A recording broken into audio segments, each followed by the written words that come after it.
Beed online ज्ञानभूमीमध्ये आपलं सर्वांचं स्वागत. मी ज्ञानोबा वाय बसे. बीड जिल्हा रुग्णालयामध्ये वाढती रुग्णसंख्या पाहता येणारा कर्मचाऱ्यावर ताण.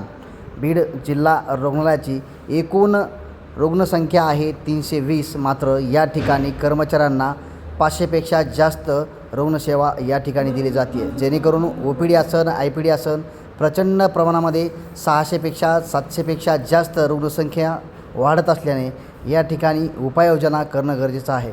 कारण अनुचित प्रकार घडणार नाही याची देखील खबरदारी घेणं गरजेचं आहे. बीड जिल्हा रुग्णालयाची आजची स्थिती पाहिली गेली तर अतिशय प्रचंड रुग्णसंख्येने भरली पाहायला मिळते आहे. सीझर वार्डचा आज रोजीचा आकडा आहे 86. त्यामध्ये मुली जन्माला आल्यात 44 आणि मुलं जन्माला आलेत तर 42. ही संख्या पाहता प्रचंड रुग्णसंख्या बीडच्या या नव्या इमारतीमध्ये जिल्हा माता व बाल संगोपन ही जी काही नवी इमारत आहे, या इमारतीमध्ये किमान 6 ठिकाणी सीझरचे पेशंट ठेवण्यात आले आहेत. मात्र रुग्णसंख्या वाढती आहे, कर्मचाऱ्याची संख्या तीच आहे, जे की रुग्णांच्या वाढत्या रुग्णसंख्येपेक्षा कर्मचारी संख्या अत्यंत अल्प आहे. कारण या ठिकाणी काम करणारा जे काही स्टाफ वर्ग आहे तो रात्रंदिवस या ठिकाणी काम करताना पाहायला मिळतो.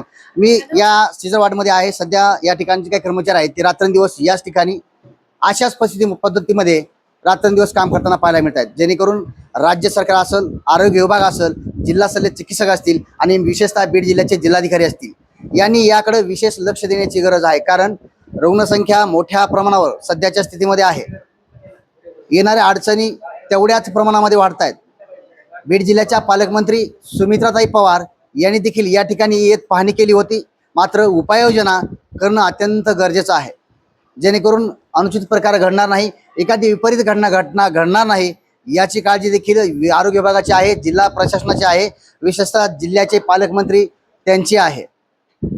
बीड जिल्ह्याचे पालकमंत्री असणाऱ्या सुमित्रा पवार यांनी मागच्या आठवड्यामध्ये या ठिकाणी येत पाहणी केली. बीड जिल्हा रुग्णालयाची अत्यंत पारदर्शक पाहणी केली. मात्र रुग्णसंख्या मोठ्या प्रमाणावर असून या ठिकाणी वाढता कर्मचारी वर्ग देणं अत्यंत गरजेचं आहे. कारण माझ्या पाठीमागे पाहिलं गेलं तर ही जी संख्या आहे ती जवळपास सीझरिंग वार्डची पूर्णतः संख्या आहे. 86 रुग्ण महिला सीझर झाल्यानंतर या ठिकाणी सध्या आहेत, त्यांना जागा ठेवण्यासाठी उपलब्ध नाही. कारण या इमारतीची कॅपॅसिटी फक्त 100 बेडची आहे. मात्र याच इमारतीमध्ये जवळपास 350 ते 400 बेड आजच्या स्थितीला तुम्हाला पाहायला मिळतील. मात्र कर्मचारी संख्या तेवढीच आहे, जे की दुप्पट तिप्पट या कर्मचाऱ्यांना काम करावं लागतं आहे. बीड जिल्हा रुग्णालयाचे जिल्हा शल्य चिकित्सक डॉक्टर सतीश कुमार सोळंके यांनी अनेक वेळा कर्मचाऱ्यांना तोंडी सांगून, लिखित सांगून सुद्धा काही कर्मचाऱ्यांनी ऐकलं नसल्याने त्यांना घरचा रस्ता दाखवलेला पाहायला मिळाला. मात्र जे काही कर्मचारी आहेत त्यांना योग्य ते सूचना करत रुग्णांना ज्याप्रमाणे जिल्हा रुग्णालयात हसत खेळत आला आहे तशाच प्रकारे रुग्ण हसत खेळत त्यांना सुट्टी दिली गेली पाहिजे, त्यांच्यावर योग्य उपचार केले पाहिजेत, अशा आपल्या कर्मचाऱ्यांना जिल्हा रुग्णालयात सूचना देण्यात आल्या. यावेळी जिल्हा रुग्णालयाच्या वरिष्ठ अधिकाऱ्यांसह सर्व कर्मचाऱ्यांची उपस्थिती होती. कोणत्याही कर्मचाऱ्याने रुग्णांच्या संदर्भात हेळसांड करता कामा नये, अन्यथा त्याच्यावर कडक कारवाई केली जाईल, अशा शब्दात यावेळी जिल्हा शल्य चिकित्सक सतीश कुमार सोळंके यांनी राऊंडच्या वेळी डॉक्टर, स्टाफ नर्स, आरोग्य कर्मचारी, कक्षसेवक, साफसफाई कर्मचारी यांना योग्य त्या सूचना यावेळी जिल्हा शल्य चिकित्सक यांनी दिलेल्या पाहायला मिळाल्या.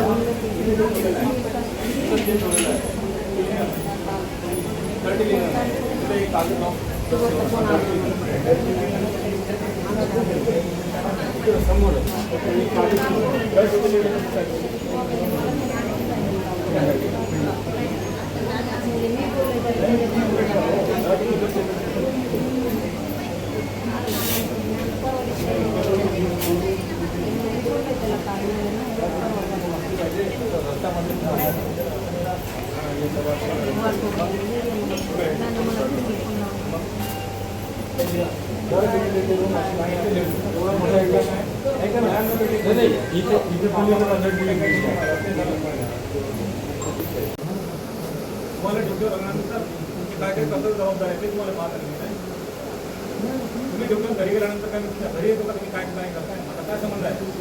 दवाखान्यात येताना तुम्ही तुमचे कामं जर केले नाही तुम्ही म्हणले नाही का?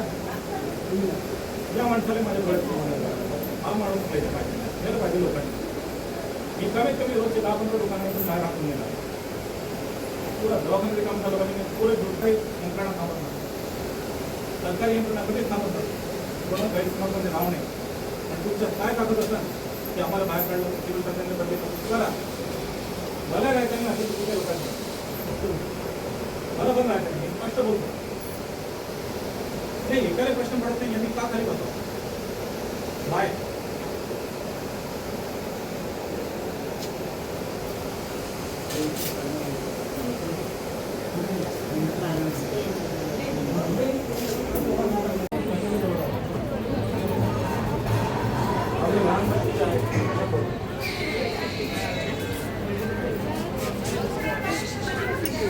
Oh,